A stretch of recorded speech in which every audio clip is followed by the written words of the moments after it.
দুধের বাচ্চা নিয়ে বাসর ঘরে বসে আছি। অনেকে বলেছিল বাচ্চাকে মা চাচিদের দিয়ে দিতে, বাসর রাত বলে কথা, কিন্তু রাজি হইনি।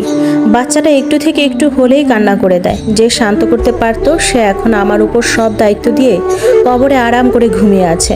হ্যাঁ, ঠিকই ধরেছেন, এটা আমার দ্বিতীয় বিয়ে। আমার এখনের স্বামীর নাম ফারাবি। ঘরোয়াভাবে বিয়েটা হয়েছে আজ আমাদের। আত্মীয় স্বজন বেশি নেই, গোটা 20 লোক হবে এসেছে। মাত্র আমার মেয়েটা ঘুমালো, একটু পরই ফারাবি এসে ঢুকলেন রুমে।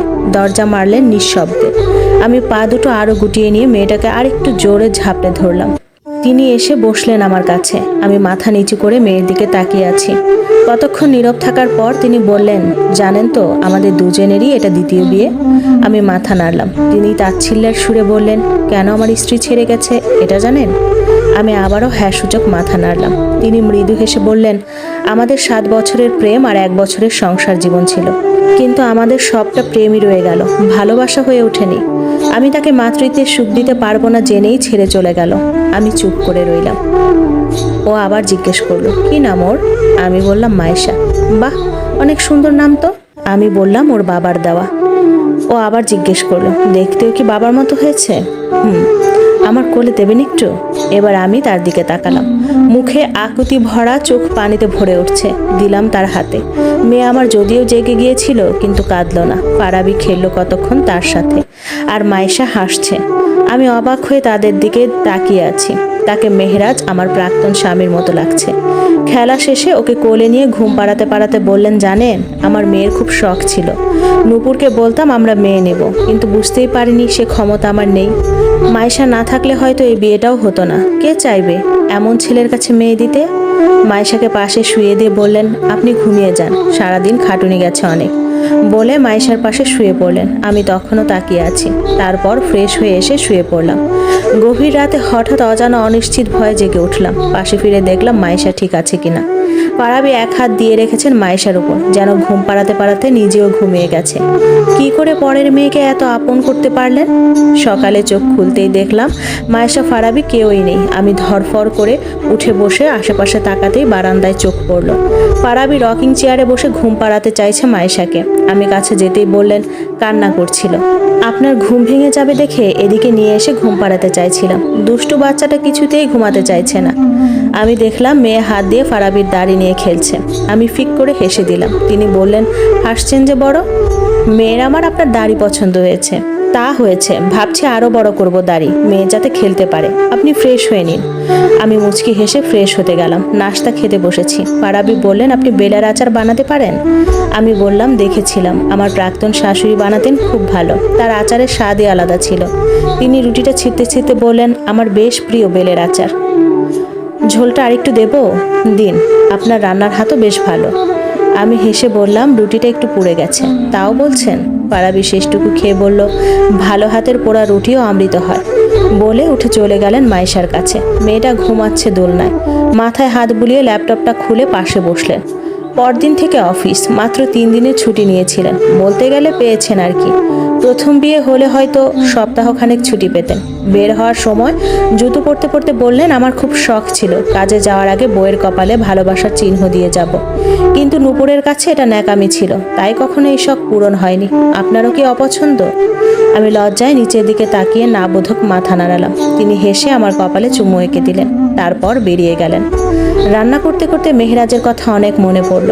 মেহরাজেরও বেলের আচার অনেক প্রিয় ছিল। এক বসাতে একটা বয়াম শেষ করে ফেলে বলতো, কাল বেল কিনে আনবো, মাকে বলো তো আচার বানাতে। আমিও শিখেছিলাম, 1 বছর হলোও না, তাই বানানো হয়নি আর। মায়েশা যখন পেটে 3 মাস হবে, তখনই হঠাৎ কার অ্যাক্সিডেন্টে চলে গেল না ফেরার দেশে। মেয়েটাকে দেখে যেতে পারেনি। আমরা নাম ঠিক করে রেখেছিলাম। ওর পছন্দের নামটাই দিলাম আকিকার সময়। কত ঝগড়া করেছিলাম নাম নিয়ে ওর সাথে। চোখ দিয়ে কয়েক ফোঁটা পানি গড়ালো। সেগুলো টুপ করে পড়ার আগেই ফোনটা বেজে উঠল। তাড়াতাড়ি গিয়ে দেখি ফারাবি কল দিয়েছেন।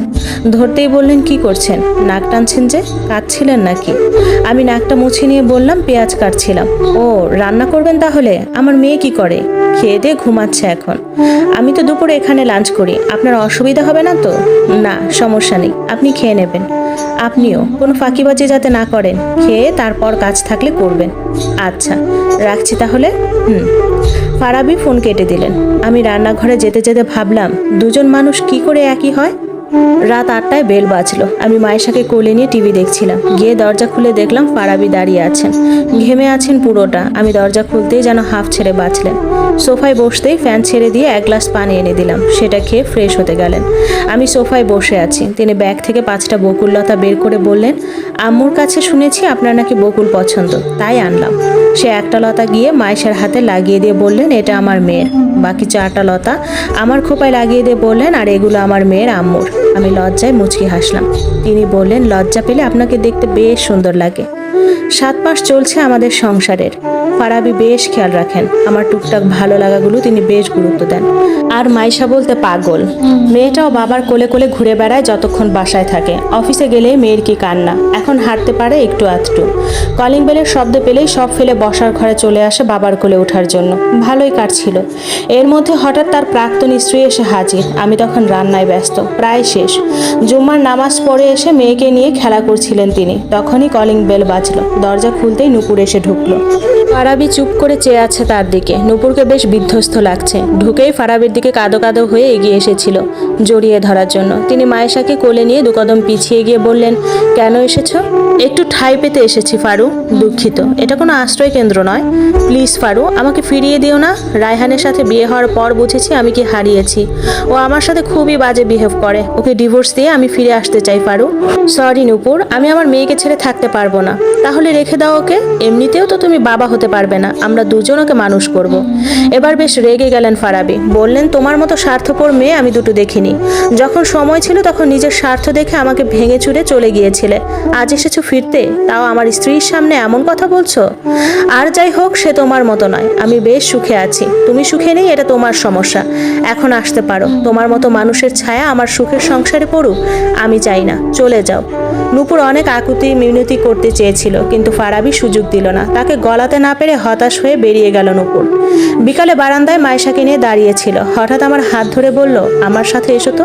ছাদে নিয়ে গেল। দেখলাম রংধনু উঠেছে। অনেক দিন দেখা হয় না। তিনি আমার হাত শক্ত করে ধরে বললেন, মেহেরাজ ভাই আমার জন্য রত্ন রেখে গেছেন। এই রত্ন আমি হারাতে চাই না আয়েশা। বলেই মায়েশা আর আমার কপালে চুমু এঁকে দিলেন।